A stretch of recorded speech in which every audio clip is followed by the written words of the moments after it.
नमस्कार, मैं करमजीत कौर, मां Sharda Vidyapeeth school managed by Noble Foundation branch Basant Avenue की अध्यापिका हूँ। जरूरतमंद बच्चों की शिक्षा के लिए केवल 5 बच्चों से शुरू की गई नोबल फाउंडेशन की संस्था में इस समय 5100 बच्चे शिक्षा का लाभ उठा रहे हैं और नोबल फाउंडेशन की 36 शाखाएं चल रही हैं। प्यारे बच्चों, जैसे कि आपको पता ही है कि अनलॉक की प्रक्रिया शुरू हो गई है। आप सब बच्चों ने इस समय भी अपनी सेहत का अच्छे से ध्यान रखना है। मुंह और नाक को मास्क से ढकना है, अपने हाथों को बार बार धोना है और आपस में दूरी बनाए रखना है। प्यारे बच्चों, अपनी शारीरिक तंदुरुस्ती बनाए रखने के लिए आप सब बच्चों ने योग अभ्यास करना है। इंडिया टीवी पर हर रोज सुबह 7:57 से 8:30 तक बाबा रामदेव जी द्वारा योग अभ्यास करवाया जाता है। आप सब बच्चों ने घर में बैठकर पूर्ण तौर से इसका लाभ उठाना है। प्यारे बच्चों, जैसे कि आपको पता ही है कि आजकल भारत और चीन के आपसी संबंध अच्छे नहीं चल रहे हैं।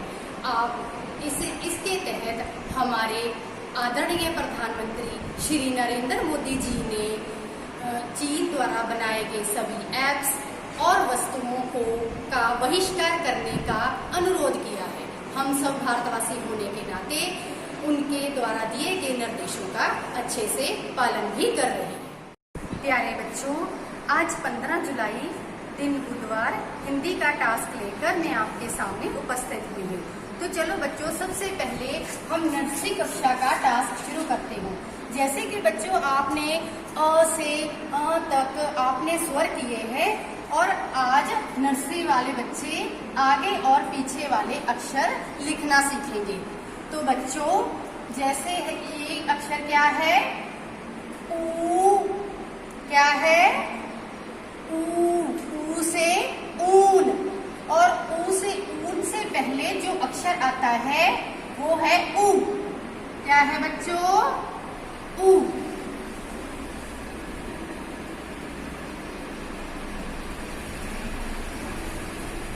ऊ।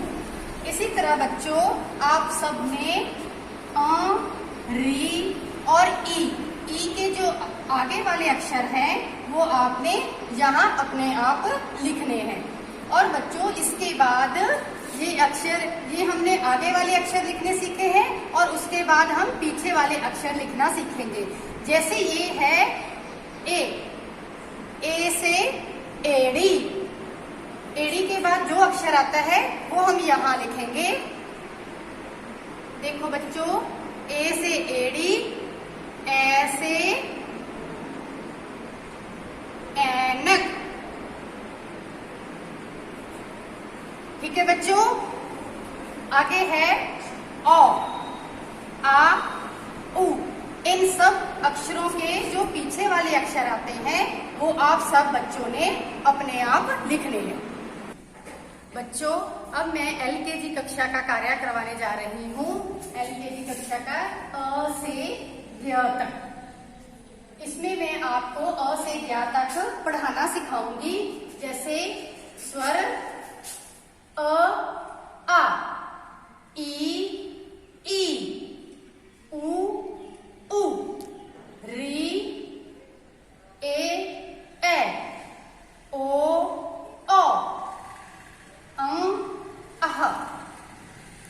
आगे है व्यंजन क, ख, ग, घ, ञ, च, छ, ज, झ, ञ, ट, ठ, ड, ढ, ण, त, थ, द, ध, न, प, फ, ब, भ, म, य, र, ल, व, श,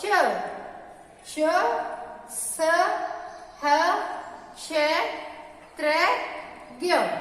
अब बच्चों, आपने ये स्वर और व्यंजन सुंदर सुंदर है अपनी कॉपी, हिंदी की कॉपी पर सुंदर हैंड राइटिंग में लिख के अपने अपने अध्यापक को इसकी फोटो भेजनी है।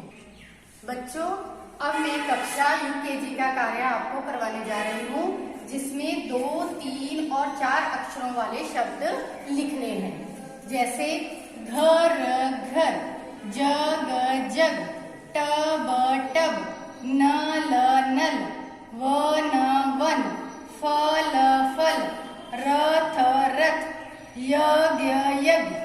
अब है 3 अक्षरों वाले शब्द शहद शहद, बतख बतख, कमल कमल, भवन भवन, सड़क सड़क, नमक नमक, नय नय, मटर मटर।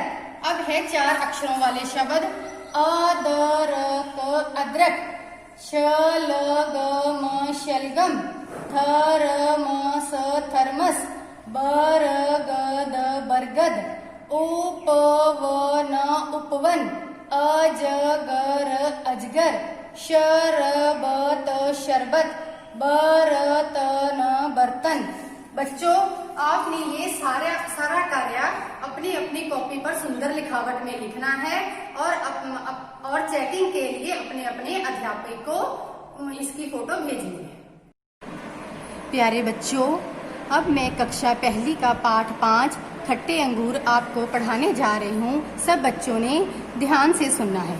एक लोमड़ी बहुत भूखी थी। वे भोजन की खोज में इधर उधर घूम रही थी।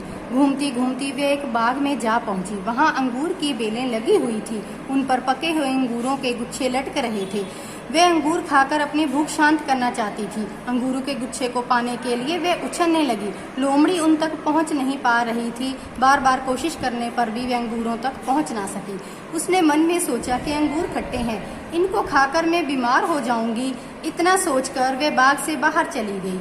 शिक्षा हाथ ना पहुंचे थू कौड़ी। प्यारे बच्चों, इससे हमें क्या शिक्षा मिलती है कि जो काम हमसे नहीं हो पाया उसको बुरा बता दिया। प्यारे बच्चों, अब इसका अभ्यास उसकी PDF फाइल बन गई है, जो आपको अपनी अध्यापिका द्वारा भेज दी जाएगी। प्यारे बच्चों, अब मैं कक्षा दूसरी का पाठ 5 अंगुलीमाल आपको पढ़ाने जा रही हूँ।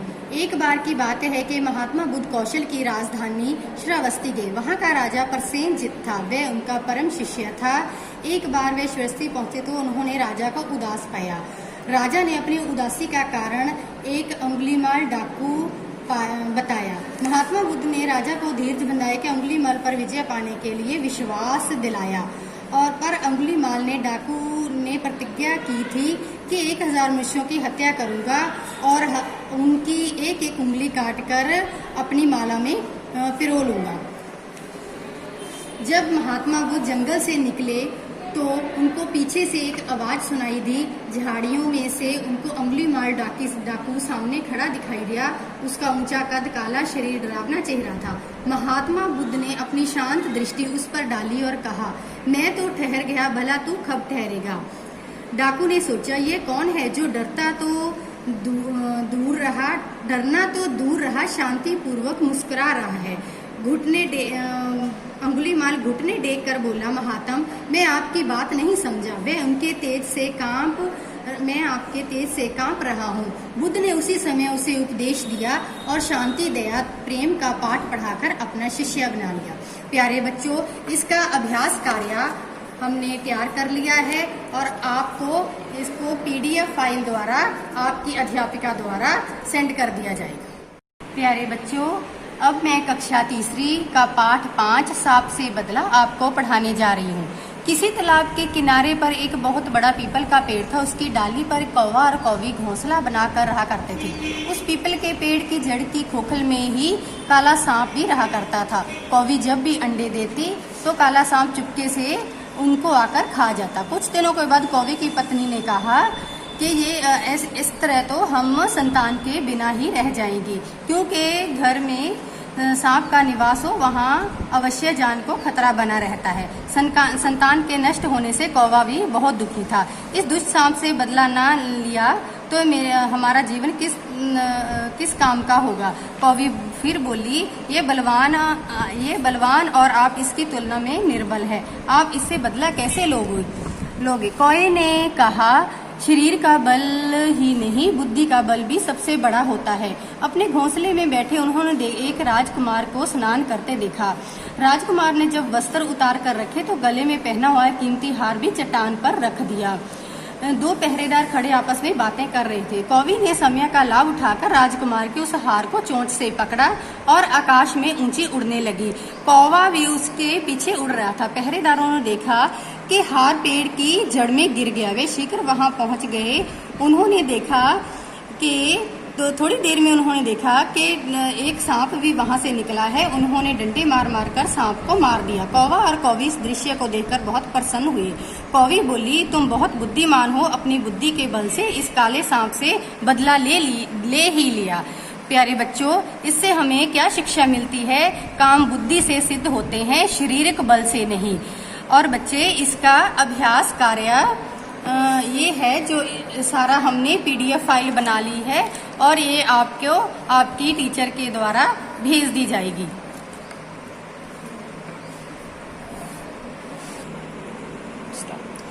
बच्चों, अब मैं कक्षा चौथी का पाठ 5 दिलीप की गौ सेवा आपको पढ़ाने जा रही हूँ। पुराने समय में भारतवर्ष में दिलीप नाम का एक राजा रहता था।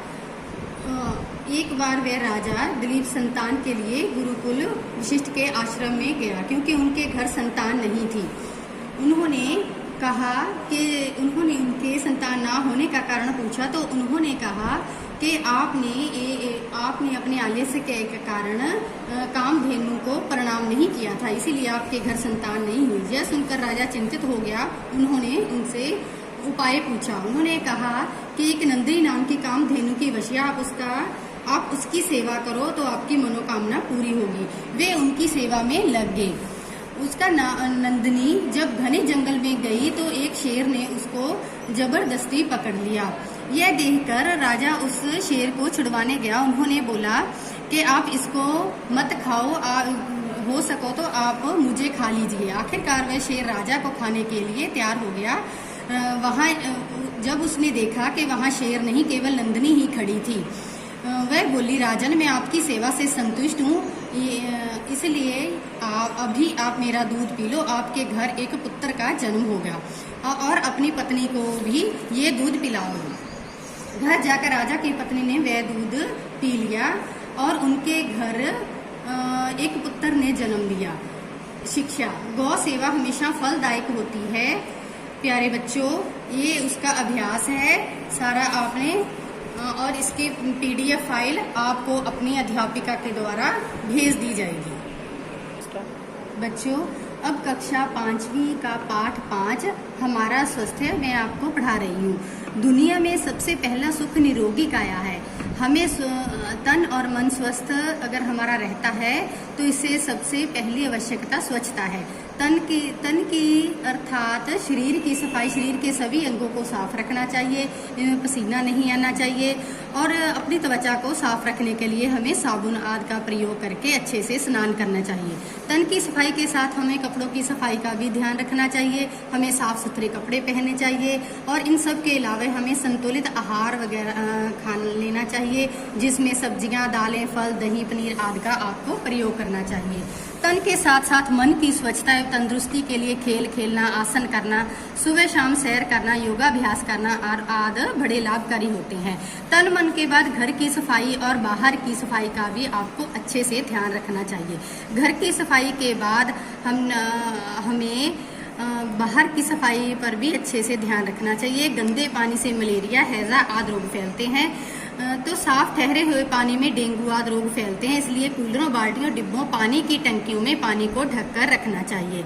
इस तरह हमारे स्वास्थ्य को अच्छे से अच्छा रखने के लिए हमें दिनचर्या में सबसे अच्छी बातें शामिल करनी चाहिए। इसके अलावा प्रसन्नचित्त रहना, क्रोध ना करना, चिंता ना करना, धीरज से फैसले लेना आदि सभी अच्छे स्वास्थ्य की निशानियां हैं। और ये सारा इसका अभ्यास कार्य है। ये सारा अभ्यास कार्य हमने PDF फाइल के थ्रू आपके अध्यापक द्वारा ये सारा भेज दिया जाएगा। अब मैं IRS chief commissioner of income tax Ludhiana Shri Vinay Kumar Jha sir ji का धन्यवाद करती हूँ, जिनकी रहनुमाई में नोबल फाउंडेशन की संस्था आगे बढ़ रही है। इसी के साथ ही नोबल फाउंडेशन के फाउंडर श्री राजेंद्र शर्मा सर जी का भी धन्यवाद करती हूँ और उन सब दानी सज्जनों का भी धन्यवाद करती हूँ जो इस संस्था से जुड़े हुए हैं। घर पर रहिए, सुरक्षित रहिए। धन्यवाद।